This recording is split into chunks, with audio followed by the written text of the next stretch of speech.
Welcome back to Good Morning La La Land. Chad Coe and Sarah Botsford is in the house. They have a project called The End of Sex. What? Yeah. You guys got to tell us about this. This is like not good. Yeah. Erin's not like that. It's a cheery title, isn't it? Optimistic Delightful, title. yeah. So obviously you guys are both actors. Chad had been for years out of a spiritual center. Yeah. And you've been on many, many shows. You guys are very talented. Thank you. How did this duo come together? Well, I had worked with the company that's doing The End of Sex before, and I believe Sarah's neighbors with the director. Oddly, Yeah. I live across the street from the director, and one day her husband knocked on my door and said, "We have a play we'd like you to do." And I went, "Oh, okay." And I read it, and oddly, I had just come from seeing a play at the Mark Taper Forum and had thought, I haven't done a play in a few years. I'd like to do a play. And the timing was perfect.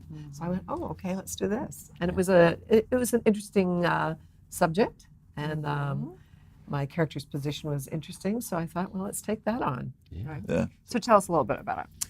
Well, End of Sex is two different couples. Sarah's character says she doesn't want to have sex anymore. I basically go, I'm done. Yeah.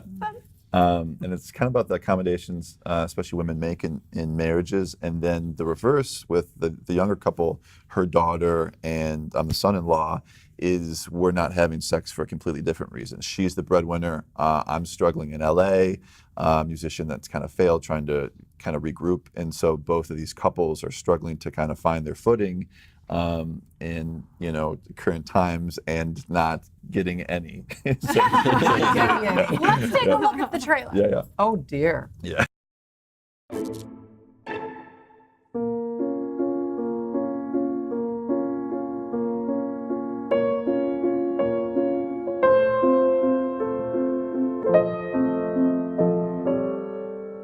I don't want to have sex.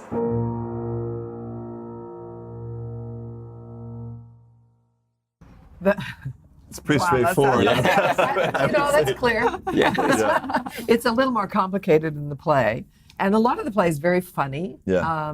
And, the interaction between the husband and wife and the daughter and her husband, son-in-law here.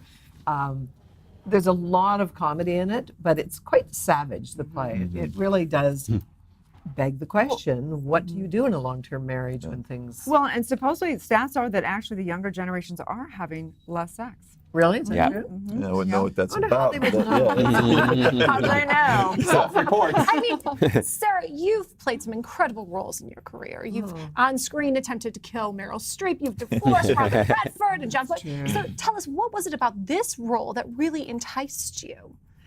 It was just something about the woman's, well, first of all, being in the demographic that I am currently in, I hear a lot of conversations of women who get to a point in their life postmenopausally who think, oh yeah, where's my life at now? And their sex drive diminishes, et cetera, et cetera, et cetera. And people are trying to find ways to keep their lives and their relationships fulfilling and good for everyone, but it's often complicated. One of the things that is not directly addressed, well, it's obliquely addressed in the play, is that it's not an even playing field. She's not on hormone therapy, and her husband does take Viagra. So they have different expectations and different desires at this point. And I think her thing is, what if it was an even playing field? Where would we be at? And why don't we see what that would be like? But I think it's the tip of the iceberg. What she's really addressing is all the things that haven't really changed between men and women, all the expectations, all the accommodating. Accommodating is a big word in the play, how women accommodate men over and over and over, and we still do it, and it's unconscious. And as she says, it's the air we breathe. It's not just sex. It's something we do without even Without discussing or even talking discussing. about. Yeah. It's really There's interesting. something to piggyback there. There's something that you say at one point is that I live in your point of view. For that the older generation compared to the newer generation, where so many women are the breadwinner and are the more successful out of the two.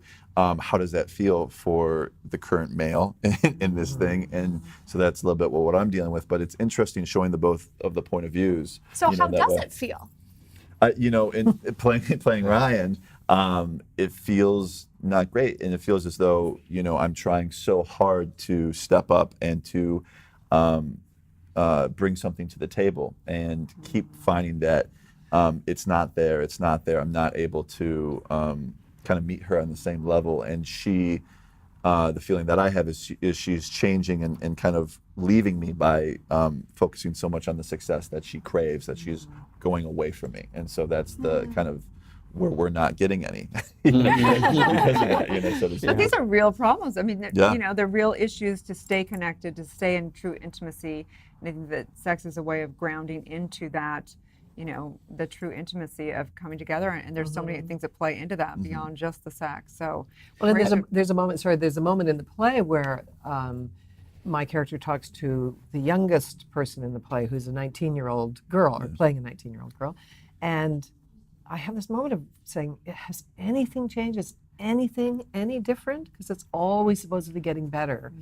And Yeah. I think the perception at the end of the play is not so much. It's Right. kind of As much as we preach much as we- wokeness, yeah, and, wokeness. and everything. That's right. Yeah. Stay woke. I know what that is. Yeah. Are we that much further, or are we just kind of running in circles with everything? definitely a hamster on. Right? Yeah. Totally. Have you guys discovered anything in your own personal lives about, ways to find About happiness sex, how to have in sex, relationships? Or how not yeah. Oddly, in my relationship, I did realize about 3/4 of the way through rehearsal, I turned to my partner and went, oh, this play is impacting our relationship, isn't it? Just in the way I was speaking to him. Just in the way that I was being defensive and definitive. And I thought, oh, settle down on this one. Yeah. Well, and for me, the character I play is angry a lot of the time and has a lot of pain. And one day I found myself at Gelson's, so sorry Gelson's, and they were like, oh, that discount doesn't apply anymore. And I was like, what? Oh, and then I was just like, I'm happy we're starting to look. Okay, I'll check out. Thank you so much. You know what I mean? But there's always a little bit that seeps in, Yeah, and you try to that's be like, well, I'm a professional, and that's not how it works. But there's always a little That's bit, sexual frustration. Yeah, yeah, that's what it For is. sure. Please remind everyone where they can come and see you both in your show. Yeah, End of Sex is at the Victory Theater. We're open now, and yeah, not at our home, but it's at the Victory Theater, and you can get tickets on the website victorytheater.com. And yeah, And what's the address on Victory? it's in Burbank. You'll find it. Google it. Yeah. Thank you both Google me, so you know. much. Stay tuned with that Thank you. before on Good Morning Yes. La La Land.